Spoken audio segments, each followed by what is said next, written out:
अशमाल क्या कर रही है? ये कॉफ़ी सुबह-सुबह किसके लिए बना रही हो? हमें कैंप जाना है। तुम्हें सर फ़ील का तो पता है, अगर लेट हो गए तो वो डाँटेंगे। मश मरहा अशमाल के पास खड़ी से कह रही थी, जो फ़ील आलम के लिए कॉफ़ी बना रही थी। मरहा तुम जाओ, मैं बस आती हूँ। अशमाल ने मरहा को कहते हुए कॉफ़ी में चीनी का 1 चम्मच डाला, फिर कुछ सोचते हुए 1 और चम्मच डाल दिया। ठीक है, जल्दी आ जाना। मरहा ये कहते हुए बाहर चली गई। अशमाल ने कप में चम्मच घुमाते हुए इसे हाथ में पकड़ा और फ़ील आलम की कॉटेज की तरफ चली गई। अशमाल अभी फ़ील आलम के कमरे तक नहीं पहुँची थी कि फ़ील आलम शावर लेने के बाद तैयार होकर कमरे से बाहर आ गया। आप यहाँ? फ़ील आलम ने अशमाल को आता देखकर कहा, वो मैं आपके लिए कॉफ़ी लाई थी। आपने रात को मेरे अच्छे से ख़्याल रखा तो सोचा आपको कॉफ़ी दे आऊँ। अशमाल ने ये कहते हुए कॉफ़ी का कप फ़ील आलम की तरफ दिया। अशमाल को पता चला कि फ़ील आलम सारी रात नहीं सोया था और सुबह उठते ही कॉफ़ी पीता था। लेकिन अशमाल को ये अंदाज़ा नहीं था कि फ़ील आलम कौन-सी और कैसी कॉफ़ी पीता था। अशमाल के हाथ में कॉफ़ी का कप देखते हुए फ़ील आलम अशमाल की तरफ देखा, जो चेहरे पे मुस्कुराहट लिए खड़ी थी। चलिए, आपकी कॉफ़ी तैयार हो गई है। पास आते क किचन इंचार्ज ने कॉफ़ी फ़ील आलम की तरफ की। ये रहने दो, मैं ये कॉफ़ी पी लूँगा। फ़ील आलम ने अशमाल के हाथ से कॉफ़ी पकड़ते हुए किचन इंचार्ज को कहा, ओके सर। किचन इंचार्ज ये कहकर कॉफ़ी वापस ले गया। चले कैंप की तरफ। फ़ील आलम ने अशमाल की तरफ देखा और जाने के लिए कहा, जी। अशमाल ने मुख्तसर जवाब दिया। खुशी से आगे को बढ़ी से कि नहीं आता कि फ़ील आलम ने किचन के इंचार्ज से कॉफ़ी नहीं ली, बल्कि इसकी बनाई हुई कॉफ़ी को फ़ौक़ियत दी। कॉटेज से बाहर आते फ़ील आलम ने हाथ में पकड़े कॉफ़ी के कप से घूँट लिया। कॉफ़ी का घूँट लेते ही फ़ील आलम वहीं रुक गया। अशमाल ने भी रुक कर फ़ौरन उसकी तरफ देखा। क्या हुआ, कॉफ़ी अच्छी नहीं बनी क्या? अशमाल ने इतनी मासूमी से पूछा कि फ़ील आलम के मुँह में जो कॉफ़ी का घूँट था, इसने बमुश्किल अपने हलक से नीचे उतारा। बहुत अच्छी, कमाल की है। फ़ील आलम गला साफ़ करते हुए कहा। ज़िंदगी में पहली बार फ़ील आलम ने शुगर वाली कॉफ़ी पी थी। वो हमेशा बगैर शुगर के ही कॉफ़ी पीता था। थैंक्स, अशमाल ने कहा और आगे की तरफ बढ़ी। फ़ील आलम ने गर्दन मोड़कर कॉटेज के अंदर देखा, जहाँ किचन इंचार्ज की कॉफ़ी लेकर कप का जा चुका था। क्वार्टर से बाहर आते अशमाल महरा की तरफ चली गई, जो कान के साथ फ़ोन लगाए घर बात कर रही थी। फ़ील आलम को अशमाल को जाता देख रहा था और साथ ही अपने हाथ में पकड़ी कॉफ़ी को। फ़ील अरम की आवाज़ पर फ़ील आलम जो अशमाल की तरफ देखा था, उसने गर्दन मोड़कर बाईं जानिब देखा। सामने अरम और ज़ियाश खड़ा था। दोनों को देखते ही फ़ील आलम इसी जानिब बढ़ा। ज़ियाश ने गाड़ी से बाहर निकलते हुए अपने बाजू को दबाते हुए इर्द-गिर्द देखा, जो वो सारे रास्ते ड्राइव करके थक गया था। ज़ियाश की नज़रें जिसको तलाश कर रही थी, वो अभी से नज़र नहीं आई थी। कैसा है मेरा यार? अरहम ने फ़ील आलम के पास आने पर इसे गले लगाया। मैं ठीक हूँ, तुम लोगों का सफ़र कैसा रहा? फ़ील आलम ने आगे बढ़कर बड़ी गर्मजोशी से ज़ियाद से हाथ मिलाया। ज़ियाद ने भी एक स्माइल देते हुए फ़ील आलम को सलाम का जवाब दिया, जिसे देखकर अरहम शॉक्ड हो गया। फ़ील आलम का ज़ियाद के लिए अचानक ये रवैया कैसे तब्दील हो गया था? हमारा सफ़र भी अच्छा रहा, बस सारे रास्ते ड्राइव करके थक गया हूँ। अरहम के कहने पे ज़ियाद ने हैरत से अरहम की तरफ देखा, क्योंकि ड्राइव तो ज़ियाद ने की थी। वो मेरा मतलब है, गाड़ी में सफ़र करते बंदा थक जाता है ना, क्यों इतने गुस्से से देख रहे हो? अरहम ने ज़ियाज को आँख मारते हुए कहा, चलो तुम लोग कुछ कहा लो, खा लो, आराम कर लो, मैं कैंप को देख लूँ, रात को मुलाकात होती है। फ़ील आलम ने अरहम और ज़ियाज की तरफ देखते हुए कहा, कैसे हो फ़ील? अभी फ़ील आलम अरहम को कह ही रहा था कि इसके कानों में मायरा की आवाज़ टकराई। फ़ील आलम ने गर्दन मुड़कर अपनी जानिब देखा। फ़ील आलम के कुछ फासले पे मायरा खड़ी थी। मायरा को देखते ही जिसका चेहरा फ़ील आलम का चेहरा खुशगवार था, इसके चेहरे पे पहले की तरह अचानक गुस्से के तासुरात आ गए, जिसको अरहम ने नोट कर लिया था। लेकिन वो ये समझ नहीं पा रहा कि फ़ील आलम मायरा को देखकर ये गुस्से में क्यों आ गया था। पहले भी वो इसी तरह एक साथ पिकनिक पर चले जाते थे। आप यहाँ? फ़ील आलम ने मायरा की बात को इग्नोर करते हुए कहा, हाँ, मुझे अरहम ने इनवाइट किया था, कॉलेज से छुट्टियाँ हुई थी, तो मैंने भी सोचा कि मैं कुछ अच्छा वक़्त गुज़ार लूँ। मायरा ये कहते हुए फ़ील आलम के सामने आ गई।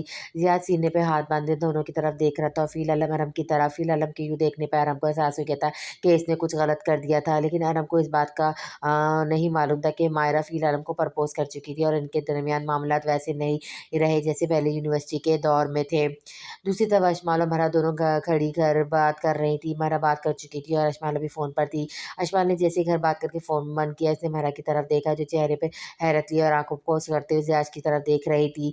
इसको किसने बताया हम यहाँ हैं? महरा की बात पे अशमाल ने फ़ोन को लॉक लगाते हुए महरा की नज़रों के सेम देखा। ये कौन है सर, जो सरफ़ील के इतने करीब है? अशमाल ने मायरा को देखते हुए कहा, जो फ़ील आलम के बहुत करीब खड़ी थी।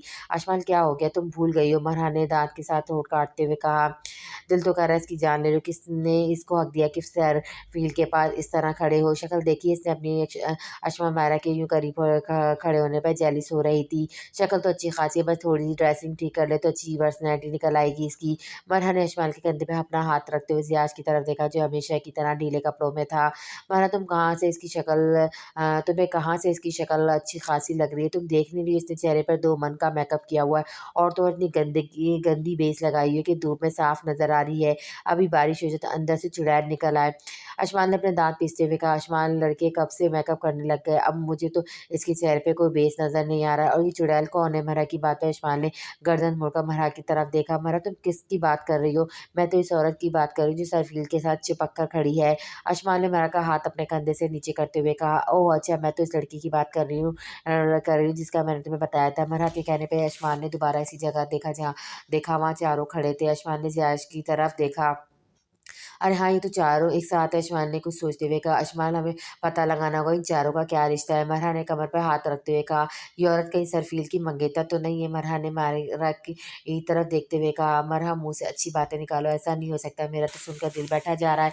अशमाल ने दिल पर हाथ रखते हुए कहा, चलो पहले इस औरत का पता लगाते हैं। मरहा ने जवाब दिया, ठीक है मरहा, इस औरत का तो सबसे पहले पता लगवाना ज़रूरी है। अभी कैंप में चलते हैं, वहाँ से कुछ ना कुछ तो पता चल ही जाएगा। अशमाल ने माथे पे बल डालते हुए मरहा का हाथ पकड़ा और कैंप के अंदर चली गई।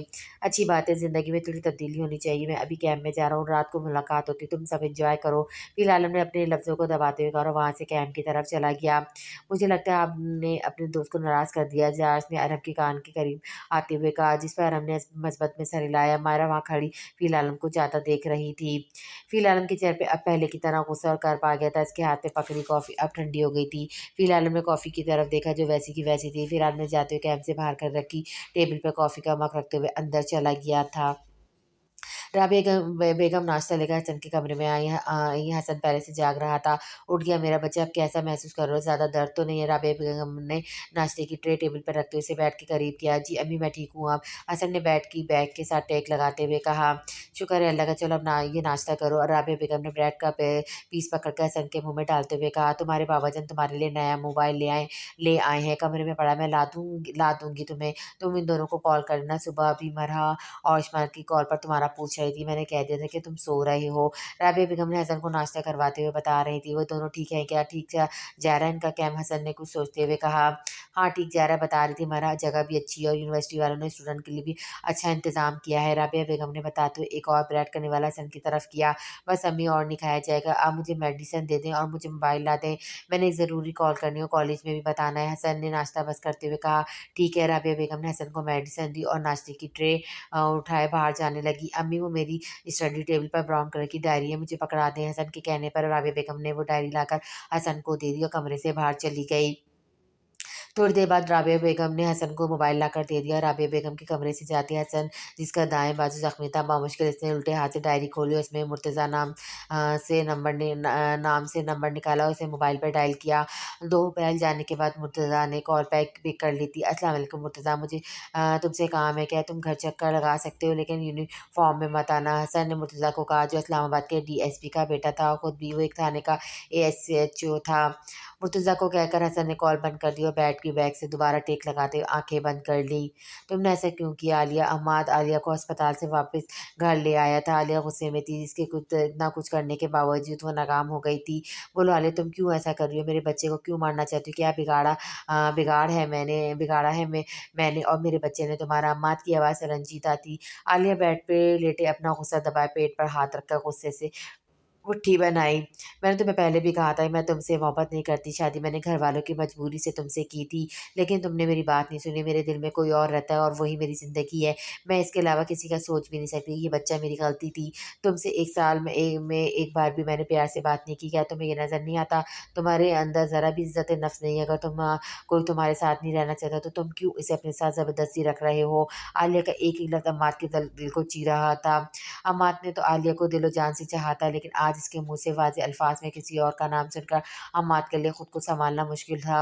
अपनी हालत को कंट्रोल करते उसने आलिया की तरफ देखा, जो आँखों में ज़हर जैसे जज़्बात लिए अम्माद की तरफ देख रही थी।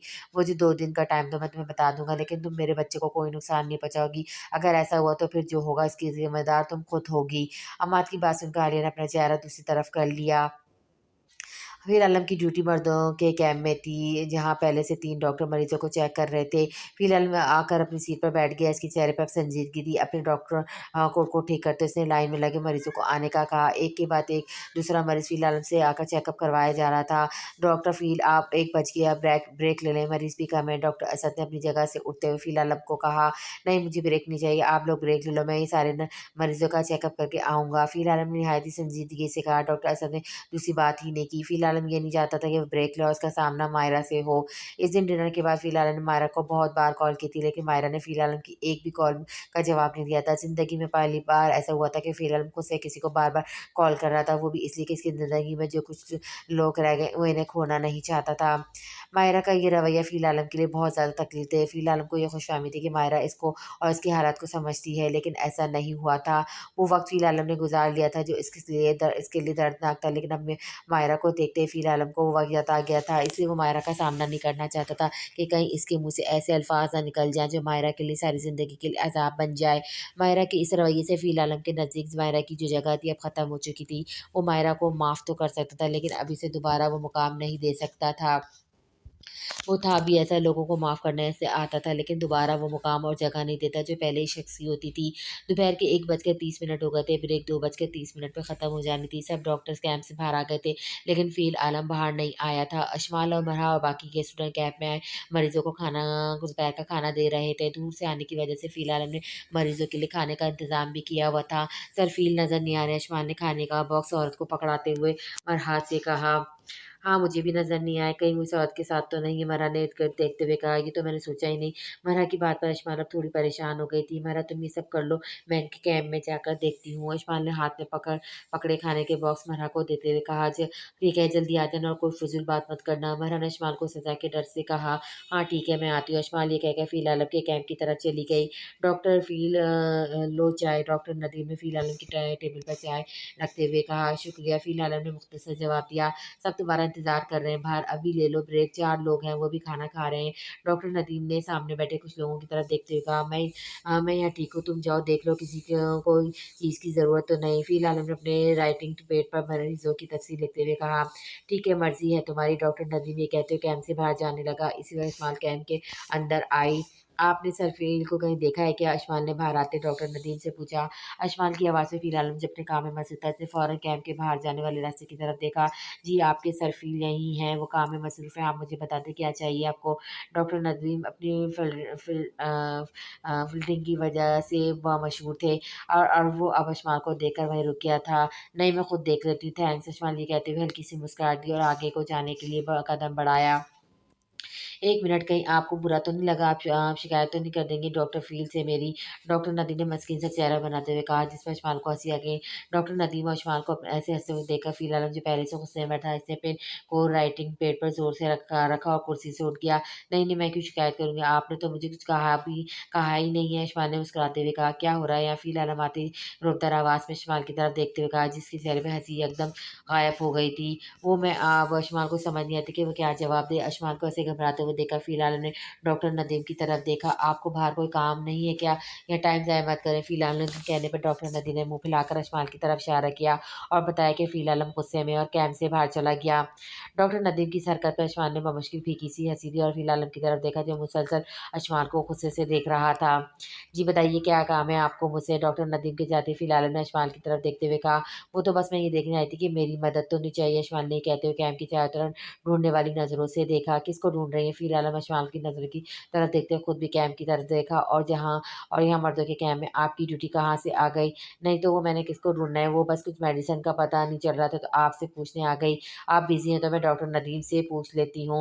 अशमाल ये बहाना करके फ़ौरन बाहर जाने के लिए मुड़ी। वो जिस मकसद के लिए आई थी पूरा हो गया था। इसे मायरा नज़र नहीं आई थी और वो खड़ी थी ही वहाँ जहाँ इसका कोई काम नहीं था।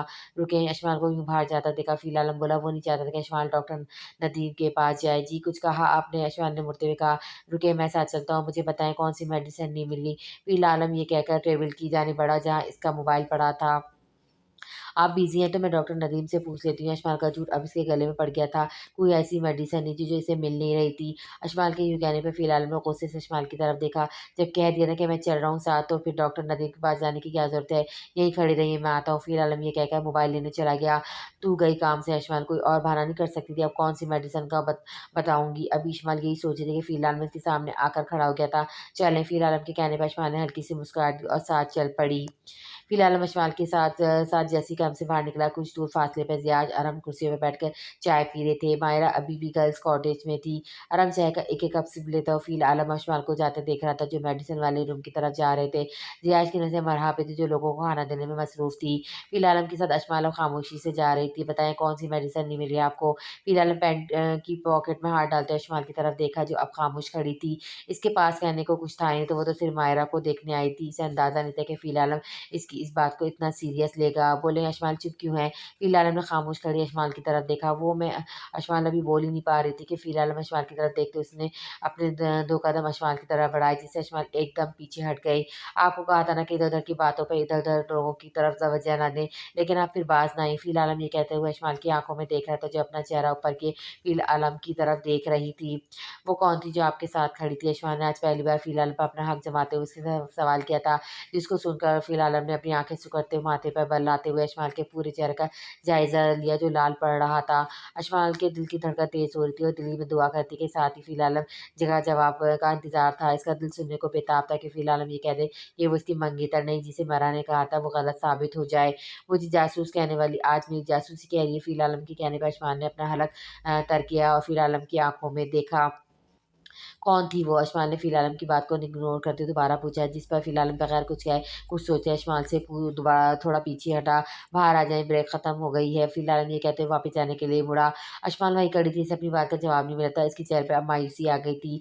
फ़िल आलम कमरे के दरवाज़े के पास जाते हुए रुक गया था। इसने अपना चेहरा थोड़ा मोड़कर अशमाल की तरफ देखा, जो वहीं खड़ी थी। वो मेरी यूनिवर्सिटी की फ्रेंड है। फ़िल आलम ने संजीदगी से कहा, कमरे से बाहर आ गया। फ़िल आलम के मुँह से ये अल्फ़ाज़ निकलते ही अशमाल के चेहरे पर खुशी की लहर दौड़ गई। मैंने कहा था ना कि वो मंगेतर नहीं हो सकती, सरफ़ील की। मेरा दिल कह रहा था सरफ़ील की इतनी बुरी चॉइस नहीं हो सकती। अशमाल ने कहते हुए अपने बालों को कान के पीछे किया और खुद भी कमरे से बाहर आ गई थी। अरब ने पहले फ़िर आलम को कमरे से बाहर आते देखा, फिर अशमाल को देखा, जो अब महरा के पास जाकर खड़ी हो गई थी। आओ किसी से अपना तारुफ़ करवाते हैं। अरब ने ज़ियाश को कहा। किससे? ज़ियाश ने अपने मोबाइल से नज़रें हटाते हुए कहा। चलो तो सही। अरब ये कहकर कुर्सी से उठ गया था। अरब को यूँ उठता देखा ज़ियाश भी उठ गया था। मरहम मरहम, मैंने कहा था ना कि अशमाल महरा के पास आती बड़े पुरजोश अंदाज़ में महरा को बताने लगी कि अरम और ज़ियाद दोनों महरा और अशमाल के पास आकर खड़े हो गए थे, जिसको देखते अशमाल फ़ौरन चुप कर गई। अस्सलाम वालेकुम। महरम ने अशमाल और महरा को सलाम किया। पहचाना हमें? हम वही हैं, वो गाड़ी वर्कशॉप याद आया? अरम ने अपनी और ज़ियाज की तरफ इशारा करते हुए कहा। महरम ने ज़ियाज की तरफ देखा और अशमाल ने महरा की तरफ। जी याद है। आपको कोई बीमारी जो यहाँ कैंप पर अपना चेकअप करवाने आए हैं? बताएँ। हमारे डॉक्टर फ़ील बहुत अच्छे से इसका इलाज करते हैं, वो आप दोनों का भी कर देंगे। महरा की बात पे ज़ियाद ने थोड़ा खाँसते हुए अरम की तरफ देखा, जो महरा की बात पर शॉक्ड खड़ा था। आप दोनों ऐसी हैं या जानबूझकर ऐसा करती हैं? अरब ने अब हैरत से महरा की तरफ देखा। आपसे कोई मतलब? शान ने आँखें सिकुड़ते हुए कहा। तुम दोनों यहाँ क्या कर रहे हो? इनको अपना काम करने दो, यहाँ क्यों उनका टाइम वेस्ट कर रहे हो? अरब फ़िल आलम जो कैंप से बाहर आया था, इसने अरब और ज़ियाश दोनों को महरा और अशमाल के पास खड़े देखकर उनके पास आया था। हम तो बस अपना तारुफ़ करवाने आए थे, इनको हमारा मालूम तो होना चाहिए ना यार। फ़िल अरब ने मैंने ख़ैर में फ़िल आलम को कहा। ये मेरा दोस्त अरब है और ये इसका बिज़नेस पार्टनर ज़ियाश शाह। हो गया तारुफ़, अब चलो यहाँ से। फ़िल आलम ने दोनों की तरफ देखा, जो चेहरे पे हैरत लिए खड़े थे। फ़िल आलम की बात पर दोनों वहाँ से तो नहीं गए, लेकिन मरहा और अशमाल दोनों वहाँ से चली गई थी। यार फ़ील ऐसे कौन तारुफ़ करवाता है? रब ने बुरा-सा मुँह बनाया। ठीक तो करवाया तारुफ़, मुझे कुछ बुरा तो नहीं लगा। ज़ियाद ने फ़िल आलम की साइड लेते हुए कहा, क्योंकि वो भी नहीं चाहता था कि अरब मरहा से ज़्यादा बात करे। ज़ियाद की बात पे फ़िल आलम ने ज़ियाद की तरफ देखा, जो दोबारा अपने मोबाइल पर बिज़ी हो गया था। मायरा जो गर्ल्स कॉटेज बाहर आ गई थी, बाहर आते ही इसने फ़िल आलम को देखा, जो कॉटेज रूम से बाहर आ रहा था। इसके पीछे अशमाल आ रही थी। अब फ़िल आलम दोबारा अशमाल के पास खड़ा था, जो एक बार भी इससे पूछने नहीं आया था सफ़र इसका कैसा रहा। वो बार-बार अपना कैंप छोड़कर इस लड़की की तरफ आ रहा था। मायरा ये देखते हुए इन तीनों की तरफ आई। मैं कब से तुम दोनों को ढूँढ रही थी, कहाँ थे? मायरा ने आते ही कहा। मैं तो यहीं था, बस तुम्हारा इंतज़ार कर रहा था। तुम आ जाओ तो पास कहीं मार्केट चलते हैं। अरहम जो मायरा को साथ लाने की गलती कर बैठता, मायरा को यहाँ से लेकर जाना चाहता था। नहीं, मैं यहीं ठीक हूँ, अच्छा लग रहा है यहाँ खुली फ़िज़ा में। फ़ील तो बिज़ी है, जब वो फ्री हो जाएगा तो हम साथ ही चलेंगे। मायरा ने फ़ील आलम की तरफ देखते हुए कहा, जिसकी नज़रें कैंप की तरफ थी। नहीं, मैं नहीं जा सकता, तुम दोनों चले जाना, मेरा यहाँ रहना ज़्यादा ज़रूरी है। अब चलता हूँ, तुम दोनों एन्जॉय करो। फ़ील आलम बात ख़त्म करते हुए मायरा का जवाब सुने सुने बगैर वहाँ से चला गया था। फ़ील आलम की जाते ही मायरा ने गहरा साँस लिया, अरम की तरफ देखा। अरम, तुम्हें मुझे यहाँ नहीं लाना चाहिए था। फ़ील के तो तेवर ही बदल गए, वो कुछ ज़्यादा ही अपने आप को यहाँ बिज़ी रख रहा है। पहले भी तो हम मेडिकल कैंप पर आते थे, साथ में भी रह रखते थे, एन्जॉय भी करते थे, फ़ील आलम को भी देखता था। लेकिन अब इसका तवज्जो मरकज़ ही कोई और है। मायरा ने अपने गुस्से को दबाते हुए कहा, "अरे मायरा, तुम ऐसे ही सोच रही हो, तुम्हें तो फ़ील की आदत का पता है। चलो छोड़ो, हम ज़रा पहाड़ों की सैर कर कर आते हैं। आ जाओ।" अरहम ने मायरा का गुस्सा ठंडा करने के लिए कहा और मायरा को वहाँ से लेकर चला गया। आप इस बच्चे को चुप कराएँ, इसे इंजेक्शन लगाना है। मरहा, आप इनकी मदद करें। डॉक्टर असद बच्चे की माँ को मरहा को कहकर इंजेक्शन लगाने लेने चला गया। मरहा बच्चे को चुप कराने की कोशिश कर रही थी, जो अपनी माँ से भी कंट्रोल नहीं हो रहा था। "चुप कर जाओ, मैं तुम्हें ट्रॉफ़ी और चॉकलेट दूँगी।" मरहा बच्चे को चुप कराने की कोशिश करती, लेकिन वो चुप होने का नाम नहीं ले रहा था। "क्या मैं आपकी मदद कर सकता हूँ?"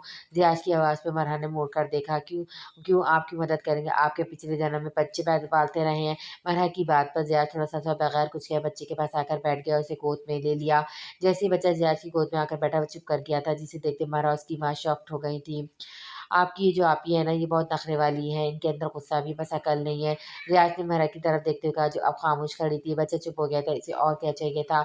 आपने बच्चे को चुप करवा दिया तो किसी से भी नहीं चुप हो रहा था। डॉक्टर असद ने आते कहा, जिस पर ज़ियाद ने हल्की सी मुस्कुराहट दी। ज़ियाद बच्चे से बातें करने में मसरूफ़ था और डॉक्टर असद ने आगे बढ़कर बच्चे को इंजेक्शन लगा दिया था, जिससे बच्चे का हल्का सा रोया, लेकिन ज़ियाद ने इसे फ़ौरन चुप करवा दिया था। देख लें, आपका काम मैंने कितना आसान कर दिया है। अब एक कप चाय तो बनती है ना? ज़ियाद ने कुर्सी से उठते हुए कहा, जिससे मेरा खामोशी से बाहर की तरफ आ गई थी। "एक बात पूछ सकता हूँ आपसे?" ज़ियाद ने चाय का घूँट लेते हुए कहा, "सिर्फ़ एक बात।" महाराज जो मुश्किल से ज़ियाद के पास खड़ी चाय खत्म होने का इंतज़ार कर रही थी। "आपको सड़क क्रॉस करते हुए इतना डर क्यों लगता है?" ज़ियाद की बात पर महाराज ने चौंक कर इसकी तरफ देखा। "आपको इससे कोई मतलब?" महाराज ने आँखें सिकुड़ते हुए कहा।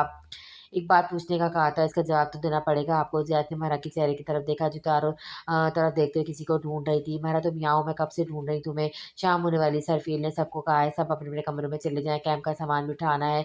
आज मौसम भी ख़राब लग रहा है, बारिश भी हो सकती है। अशमाल ने मरहा के पास आते हुए कहा, जिस पर ज़ियाद ने अपने आईब्रो ऊपर करते हुए अशमाल की तरफ देखा। वो जान गया था कि अब मरहा इसके पास रुकने वाली नहीं है।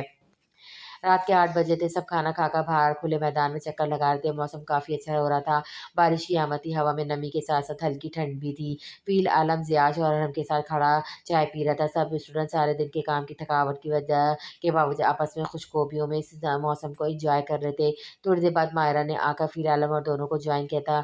अब इन सब अपनी-अपनी बातों में मसरूफ़ थे। अशमाल मरहा का हाथ पकड़े कॉटेज से बाहर आई थी। इसकी नज़र फ़ील आलम में पड़ी, जो फुल ब्लैक कलर के टू पीस सूट में था।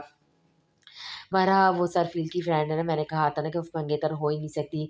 अशमान ने मरहा को कहा, जिस पे मरहा ने ज़ियाश की तरफ देखते मसबत में सर हिलाया। रुको, मैं सरफ़ील की एक तस्वीर ले लूँ, वो ब्लैक सूट में अच्छे लग रहे हैं, मेरा मोबाइल देना। अशमान ने मरहा की तरफ हाथ बढ़ाते हुए कहा, मेरे पास नहीं है तुम्हारा मोबाइल। मरहा ने जवाब दिया, ओह शिट! वो तो मैं कमरे में भूल गई, तुम चलो मैं लेकर आती हूँ। अशमान ये कहते हुए दोबारा कॉटेज की तरफ चली गई। मरहा चलती हुई सुंदर से बाकी स्टूडेंट के साथ जाकर बैठ गई थी। सुंदर से मरहा बातों में मशगूल थी कि सुंदर से कॉटेज से धुआँ निकलते हुए देखा। वो देखो, कॉटेज में आग लग गई है। सुंदर ने चेंज कर कहा। सुंदर की कहने की देर थी कि मरहा ने गर्दन मुड़कर जब देखा तो आग अशमाल के रूम से निकल रही थी। वही तो अशमाल का रूम है। अशमाल अशमाल मरहा की आवाज़ पर फिर आलम ने फौरन स्टूडेंट की तरफ देखते हुए कॉटेज की तरफ देखा, जिसकी तरफ से मरहा भाग रही थी, जहाँ आग लगी हुई थी, और मरहा रोते हुए अशमाल के कमरे की तरफ भाग कर जा रही थी। सब स्टूडेंट कॉटेज की तरफ तेजी से बढ़े। मरहा के मुँह से अशमाल का नाम सुनकर फ़ील आलम के हाथ से चाय का कप गिर गया था। फ़ील आलम बगैर सोचे समझे कॉटेज की तरफ भागता हुआ गया। फ़ील आलम के भी पीछे ज़ियाद और हम भी भागते हुए गए। सब स्टूडेंट परेशानी में डर से कॉटेज के बाहर खड़े हो गए थे। वहाँ फायर ब्रिगेड का फ़ौरन आना मुश्किल था, जिस जगह इनका मेडिकल कैंप था लगा था। मायरा जो पहले ही आराम से खड़ी रही थी, यूँ फ़ील आलम और सबको कॉटेज की तरफ जाता देखा, वो भी आहिस्ता कदमों के साथ-साथ हाथ में चाय का कप पकड़े वो खुद को नॉर्मल रखे कॉटेज की तरफ जा रही थी। मायरा की ऐसी मूवमेंट को ज़ियाद ने नोट कर लिया था, लेकिन इस वक़्त ज़ियाद के लिए सबसे अहम मायरा को कॉटेज के अंदर जाने से रोकना था। मायरा भागते हुए कॉटेज के अंदर जाने वाली थी कि ज़ियाद, जो वो खुद इस सूरत-ए-हाल को देखकर परेशान हो गया था, इसने आगे बढ़कर अपने दोनों हाथों से मायरा को कंधों से पकड़ते हुए रोका। "रुक जाओ मायरा, अंदर आग लगी हुई है, क्या कर रही हो तुम?" ज़ियाद ने कहते हुए मायरा पर अपनी गिरफ्त मज़बूत और कर दी। मायरा ने ज़ियाद की मज़बूत हाथों की गिरफ्त से खुद को छुड़ाना चाहा, लेकिन वो नाकाम रही। इतने में फ़ील आलम भागता हुआ कॉटेज के अंदर चला गया था। स्टूडेंट सहमे खड़े हुए थे। अरहम ने फ़ील आलम को आवाज़ दी, लेकिन फ़ील आलम नहीं रुका। अरहम फ़ील आलम को आवाज़ देते हुए खुद ही वहीं रुक गया था, जो इसके पीछे भाग कर आया था। अगर अरहम फ़ील आलम को रोकने का कहता भी तो इसने कहाँ अरहम की बात सुननी थी। कॉटेज के 2 फ्लोर थे, अशमाल का रूम सेकंड पर था, जिससे ऊपर कॉटेज की छत पर थी छत थी। फरहा ने फ़हील आलम को देखा जो कॉटेज के अंदर जा रहा था, फिर कॉटेज की वो लाइन में जहाँ अशमाल का कमरा था, इसके कमरे में और साथ वाले कमरे में आग बढ़ रही थी, हर तरफ धुआँ ही धुआँ था। फ़हील आलम जल्दी से सीढ़ियों पे चढ़ते हुए ऊपर आया, ऊपर हर तरफ धुआँ था, फ़हील आलम को कुछ समझ नहीं आ रहा था। इसने अपने हाथ से धुआँ को कुछ कम करते हुए अशमाल के कमरे की तरफ हाथ बढ़ाया, जिसका दरवाज़ा बंद था। फ़हील आलम ने कमरे के दरवाज़े के पास आते ऊँची आवाज़ में कहा और दरवाजे के हैंडल पे हाथ रखते हुए अशमाल को आवाज़ दी और साथ ही अपने कंधे से दरवाज़ा तोड़ने की कोशिश की। झटका लगाने के बाद जैसे ही फ़हील आलम ने दूसरी बार अपना कंधा दरवाजे को मारा, इसका हाथ दरवाजे के लॉक पे रखा जो बाहर से बंद था। कमरे के दरवाजे को बाहर से लॉक देखकर फ़हील आलम के गुस्से से माथे पर बल पड़ गए। इसने जल्दी से दरवाजे का लॉक खोला और अंदर आ गया। आग ने कमरे की हर चीज़ को अपनी लपेट में ले रही थी। अशमाल अशमाल कहा और तरफ धुआं होने की वजह से फ़हील आलम को कुछ नज़र नहीं आ रहा था। ज़मीन पे गिरी छत की जलती हुई लकड़ियों की फलांग कर फ़हील आलम जैसे आग की तरह बढ़ा। सामने खड़ी खिड़की के पास अशमाल ज़मीन पर बेहोश गिरी हुई थी। फ़हील आलम अशमाल को यूँ बेहोश पड़े देखकर जल्दी से आगे को बढ़ा। इतने में छत का चलता हुआ बाँस अशमाल के ऊपर गिरने वाला था। फ़हील आलम ये देखते फ़ौरन अशमाल की तरफ आते हुए अशमाल के ऊपर झुका। इतने में चलता हुआ पूरा बाँस फ़हील आलम के बैग पर आकर गिर गया था। बाँस गिरते ही फ़हील आलम ने अपनी आँखें बंद की थी। जलता हुआ बाँस फ़हील आलम की कमर को जला रहा था, लेकिन फ़हील आलम को इस वक़्त अपनी जलती कमर की बजाय अशमाल की फ़िक्र परवाह थी। इसने अपनी आँखों को खोलते अपने दाएँ हाथ से चलता हुआ बाँस खींच कर दूर फेंका था। कमरे के इर्द-गिर्द की चीज़ें और छत पर अब आहिस्ता-आहिस्ता आग लगने से नीचे गिर रही थी।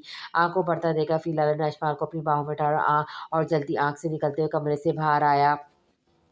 अशमाल फ़हील आलम की बाहों में बेहोश थी। फ़हील आलम की नज़र अशमाल के चेहरे पर थी। अशमाल को लेकर फ़हील आलम जैसे कॉटेज से बाहर आया, मरहा फ़ौरन आगे को बढ़ी। ज़ियाद ने मरहा को छोड़ दिया था। अशमाल आँखें खोलो। फ़हील आलम ने बाहर आते अशमाल को ज़मीन पर लेटाते उसकी गर्दन के पास अपना हाथ रखते हुए अशमाल की नब्ज़ चेक किया और उसके नाक के पास अपने हाथ की 2 उँगलियों को रखते हुए अशमाल की सांसों को महसूस किया। ऑक्सीजन लेकर आओ मेरे कमरे में है। अशमाल की सांस बहुत आहिस्ता चल रही है, जैसे महसूस करते हुए फ़हील आलम ने अशमाल को दोबारा अपनी बाहों में उठाया और अपने कमरे की तरफ ले गया था। मरहा भी फ़हील आलम के साथ रोते हुए जा रही थी। फ़हील आलम के कहने पर डॉक्टर असद और डॉक्टर नदीम फ़ौरन कॉटेज के इस रूम की तरफ बढ़े जहाँ मेडिकल की तमाम चीज़ें पड़ी हुई थी। गर्ल्स कॉटेज में एक आग बढ़ रही थी और अभी तक 5 ग्रेड में कोई नहीं आया था। नाश्ते का पहले से मौसम बना हुआ था। इतने में बादल गरजे और बिजली की चमक के साथ तेज़ बारिश शुरू हो गई थी। सब स्टूडेंट बारिश से बचने के लिए एक ही कॉटेज की तरफ बढ़े। तेज़ बारिश को देखते ज़ियाद ने जवाहरम की तरफ देखने के लिए जैसी गर्दन मोड़ी से कॉलेज के बैक साइड पे किसी का वजूद नज़र आया जो भागकर पहाड़ों की तरफ जाने लगा था। ये देखते हुए ज़ियाद अरम की तरफ आ गया। मैं अभी आता हूँ। ज़ियाद के यहाँ जाने पर अरम ने ज़ियाद का बाजू पकड़ा। अरम को थोड़ा ज़ियाद पर शक हुआ। वो भी फ़हील आलम की बातें सोच कर कहाँ जा रहे हो इतनी तेज़ बारिश में? अरम ने ज़ियाद को कहा। ज़ियाद ने अपने चेहरे से बारिश के पानी को साफ करते हुए अरम के हाथ को को देखा जिसने आँख लगाई इसको पकड़ने। ज़ियाद की बात पे अरम ने ज़ियाद का बाजू छोड़ दिया। अरम के बाजू छोड़ते ही ज़ियाद अपने कोट की पॉकेट में दोनों हाथ डाले थे। इतनी तेज़ बारिश में ये परवाह किए बगैर कैसे कि इसे सर्दी इसकी जान ले सकती। तेज़ी से चलता हुआ इसी समय चला गया जिस तरफ से इसको ने किसी को जाते हुए देखा था। फ़हील आलम ने अशमाल को अपने बेड पे लिटा दिया था। डॉक्टर असद ऑक्सीजन ले आया था। फ़हील आलम ने अशमाल को ऑक्सीजन लगा दी थी, लेकिन अभी अशमाल बेहोश ही थी। मरहम अशमाल के पास बेड पे बैठी इसका हाथ पकड़े आँखों में आँसू लिए इसको होश में आने की दुआ कर रही थी। फ़हील आलम ने अशमाल का बीपी भी चेक किया था, सब नॉर्मल था, लेकिन आग धुआँ की वजह से अशमाल की सांसें कम आ रही थी। फ़हील आलम कमरे में रखी कुर्सी को खींचकर बेड के पास रखकर इस पे बैठ गया था। फ़हील आलम की कुर्सी पे बैठते ही डॉक्टर असद जो पास ही खड़ा था, इसकी नज़र फ़हील आलम के बैग पर गई जहाँ आग वाला बाँस गिरने से इसका कोट जल गया था। उसके अंदर फ़हील आलम की कमर भी जल गई थी जिससे अब खून निकल रहा था। डॉक्टर फ़हील आपकी बैक के ज़ख्म से खून निकल रहा है, आप इसकी ड्रेसिंग करवा लें। मरहा अशमाल के पास है। डॉक्टर असद के कहने पे फ़हील आलम ने कोई जवाब नहीं दिया, इसकी नज़र अशमाल पर ही थी। डॉक्टर फ़हील मैं आपसे कुछ कह रहा हूँ। डॉक्टर असद ने के दोबारा कहने पे फ़हील आलम ने गर्दन मुड़कर डॉक्टर असद की तरफ देखा। मैं ठीक हूँ डॉक्टर सर, आप जाएँ और बाकी के स्टूडेंट परेशान हो रहे होंगे, इनको तसल्ली दें, कमरों में एडजस्ट करवाएँ। फ़हील आलम के जवाब में डॉक्टर असद ने सर्दी से नफ़ी में सर हिलाते फ़हील आलम के बैग पर ज़ख्म को देखा और कमरे से बाहर आ गया था। मरहा आप परेशान हो, अशमाल को होश आ जाएगा। अगर आप इस तरह रोती रहते हुए जब होश में आएँगी तो और भी परेशान हो जाएँगी। फ़हील आलम ने रोती हुई मरहा को तसल्ली दी, जिसमें मरहा ने अपने हाथ की पूँछ से अपने चेहरे पर गिरे आँसू को साफ़ किया। अशमाल को वो बेहोश हुए 20 से 25 मिनट हो गए थे, लेकिन फ़हील आलम के 1-1 मिनट 1 घंटे के बराबर लग रहा था। वो इसी दौरान कई बार अशमाल की हार्ट बीट और बीपी चेक कर चुका था। मरहा फ़हील आलम को अशमाल के लिए यूँ परेशान होता देख रही थी। वो खुद तो थी परेशान, लेकिन फ़िल आलम की हालत देखकर इसे अपनी परेशानी कम लग रही थी। रात की खामोशी में बाहर बादलों की गरजने और बिजली कड़कने की आवाज़ें आ रही थी। दरवाज़े पे दस्तक होने पर फ़िल आलम जो अशमाल से एक बार भी नज़र नहीं हटा रहा था, इसने गर्दन मोड़कर दरवाज़े की तरफ देखा। दरवाज़ा खोलते ही अरहम अंदर आया। "क्या कंडीशन है अशमाल की अब?" अरहम ने आते ही पूछा। "सब ठीक है, बस साँस नॉर्मल नहीं हो रही है, इसी वजह से होश में आने में वक़्त लग रहा है।" अरहम की बात पे फ़िल आलम ने संजीदगी से कहा। इंशाल्लाह सब ठीक हो जाएगा। फ़िल और बारिश काफ़ी हद तक ख़त्म हो गई। अल्लाह का शुक्र है कि बारिश होगी नहीं तो सारी गर्ल्स कॉटेज जल जानी थी। मैंने और डॉक्टर साहब ने गर्ल्स को रूम शेयर करने का कह दिया। 2 कमरे जले, एक इशाल का और एक साथ वाला। अरब ने सारी सूरत-ए-हाल फ़िल आलम को बताते हुए कहा, जिसमें फ़िल आलम ने मस्बत में सर हिलाया। "और आप अरब के साथ जाएँ और अपने और इस्माइल के कमरे में जो चीज़ें ज़रूरत की बच गई हैं, वो ले आएँ। आप दोनों यही कमरा संभाल कर लेना।" फ़िल आलम ने एक साथ साँस लेते हुए कहा। नहीं, मैं इस्माइल के पास ही रहूँगी जब तक इसे होश नहीं आ जाती। मरहा नहीं चाहती थी कि वो इस्माइल के पास एक लम्हे के लिए भी उठे। मरहा, मैं पास हूँ इस्माइल के। बारिश अगर दोबारा शुरू हो गई तो इसकी वजह से आप दोनों का काफ़ी जो सामान बच गया वो ख़राब हो जाएगा। अभी 1 दिन पड़ा घर में क्या जाकर बताएँगी कि आप? फ़िलहाल उनकी बात पर मरहा ने फिर इस्माइल की तरफ देखा, खामोशी से बेड से उतर गई। फ़िलहाल ने जो बात की थी वो भी ठीक थी, इसलिए मरहा ने आगे से कुछ कहना मुनासिब न समझा। मरहा बरहम के साथ कमरे से बाहर आ गई थी। वरा के जाते ही फ़िल आलम ने गहरी साँस लेते हुए अपने दोनों हाथ अपनी गर्दन पे रखते हुए जैसे ही इस पे ज़ोर डाला, फ़िल आलम के बैक पे लगे ज़ख्म का एहसास हुआ तो जो वो भूल गया था। ज़ख्म से उठते दर्द को महसूस करते फ़िल आलम ने अपनी हल्की-सी आँखें मीची और अशमाल की तरफ देखा, जो इस सबसे बेखबर बेहोश थी। अशमाल को देखते ही फ़िल आलम की नज़र इसके हाथ पे पड़ी, जिस पे जली लकड़ी की स्याही लगी हुई थी। फ़िल आलम ने आगे बढ़कर बड़ी नरमी से अशमाल के हाथ को पकड़ते अपने दाएँ हाथ के अंगूठे से अशमाल के हाथ की पुछ पे लगी स्याही को साफ करते हुए सोच में चला गया। फ़िल आलम के कानों में अशमाल की बात गूंज रही थी कि आपके होते हुए मुझे कुछ नहीं हो सकता, आप पर मुझे यकीन है। ये सोचते फ़िल आलम ने गहरा साँस लिया और अशमाल के ठंडे पड़े हाथ को अपने दोनों हाथों में लेते फ़िल आलम अशमाल की तरफ देखा। आई एम सो सॉरी अशमाल, मैं आपको मुझ पर यकीन था मेरे होते हुए भी आपको कुछ नहीं हो सकता था, लेकिन मैं आपके इस यकीन को पूरा ना कर पाया, आपकी वो हिफाज़त नहीं कर पाया जो आप सोचती हैं। इट्स माय फॉल्ट कि मैं आप इस हालत में हैं। अगर मैं थोड़ी तवज्जो कर लेता तो ये सब नहीं होता। आज आपको इस हालत में देखकर न जाने क्यों मेरे दिल को तकलीफ़ हो रही है, दर्द महसूस हो रहा है। अगर आज कुछ हो जाता तो आपको तो मैं खुद को कभी माफ़ नहीं कर पाता। हमेशा खुद को मबसूर रखा है, लेकिन आज आपकी इस हालत को देखकर मैं डर गया हूँ। पता नहीं मुझे क्यों लगा कि मैंने एक लम्हे के लिए आपको खो दिया है। ऐसे जैसे आज से 28 साल पहले मैंने किसी को खोया था और मुझे लगा कि मैंने इस अशमाल को खो दिया जो मेरी हर बात बर्दाश्त करती रही, मेरा गुस्सा, मेरी सज़ाएँ सब। फिर आलम का अशमाल का हाथ पकड़े अपने अंदर के खौफ को खोलकर बयान कर रहा था कि दरवाज़ा खुलने की आवाज़ सुनकर फिर आलम ने फ़ौरन अपना हाथ अशमाल के हाथ से अलग कर दिया। फरहा दरवाज़ा खोलते हुए अपना और अशमाल का सामान लेकर अंदर आ रही थी। साथ अरहम और डॉक्टर असद भी था। होश आ गया क्या? डॉक्टर असद ने अशमाल की तरफ देखते हुए कहा। डॉक्टर असद की बात पे फ़िलहाल में जैसे अशमाल की तरफ देखा तो अशमाल की दाएँ आँख से आँसू निकल के सियारे से नीचे गिर रहा था और अशमाल एकदम खाँसते हुए इसने अपनी आधी आँखें खोली। आंधी आँखें खोलने पर अशमाल की दोनों आँखों से आँसू निकल पड़े, जिस पर फ़िलहाल फ़ौरन अशमाल की तरफ बढ़ा। महरा भी अशमाल के पास फ़ौरन आकर बैठ गई। अशमाल को देखते ही महरा ने फ़िर आलम के चेहरे की तरफ देखा, जिस पर तकलीफ़ और दर्द था। अशमाल की ऐसी हरकत देखकर इसकी आँखों से आँसू निकलते देखा। फ़िर आलम ने अपने बाएँ हाथ जो पहले से जला हुआ था, इसकी मुट्ठी ज़ोर से बंद करते हुए अशमाल की तरफ बढ़ा। "डॉक्टर फ़िल आप रुके, मैं देखता हूँ।" फ़िर आलम की हालत देखकर डॉक्टर असद ने और अशमाल की तरफ बढ़ा। अरहम ने पीछे से आकर फ़िर आलम के कंधे पर नरमी से हाथ रखते उसे आँखों के इशारे से खुद को कंट्रोल करने का कहा। डॉक्टर असद ने अशमाल का मुकम्मल चेकअप किया। अशमाल की साँसें मुसलसल ऑक्सीजन से मिलने से नॉर्मल हो गई थी। डॉक्टर असद ने अशमाल के मुँह से अब ऑक्सीजन मास्क उतार दिया था। अशमाल आप गहरी साँस लें और उठकर बैठने की कोशिश करें। डॉक्टर असद के कहने पे मरहा ने अशमाल को सहारा देते हुए उठाकर बेड की बैक टेक लगाते हुए बिठाया। अब आप बेहतर महसूस कर रही हैं। डॉक्टर असद के कहने पर अशमाल ने नमी बेहोशी की मानंद आँखें झपकते हुए मस्बत में सर हिलाया। गुड। डॉक्टर असद ने अशमाल के जवाब में गर्दन मोड़कर फ़िल आलम को बताना चाहा, लेकिन फ़िल आलम अब कमरे में नहीं था। वो अशमाल के उठकर बैठने से पहले ही कमरे से बाहर चला गया था।